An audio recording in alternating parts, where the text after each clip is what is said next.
Hey, Skinner Screens out here doing these 90% stucco solar screens with Velcro strips.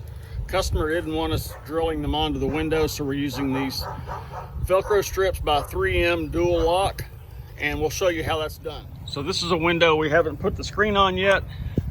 This is the back of the screen. This is the dual lock Velcro. It comes in a package that we buy. We cut them into 1-inch strips. It's sticky on the back, sticky on the other side, so it's double stick.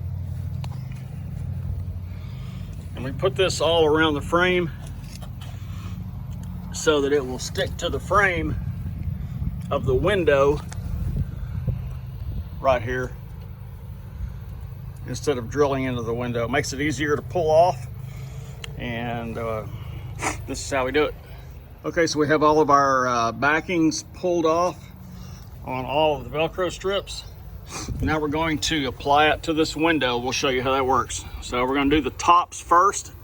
We're going to get the top corners aligned first, and then come in and get the rest of them. We'll get the bottom corners aligned, and then everything else just presses on. The 3M dual lock Velcro by 3M will hold 10 pounds per square inch, and we put about 8 or 9 of those squares on each solar screen. If you like what you see here, if you like the content, give us a thumbs up and hit that subscribe button because it helps us out. Thanks.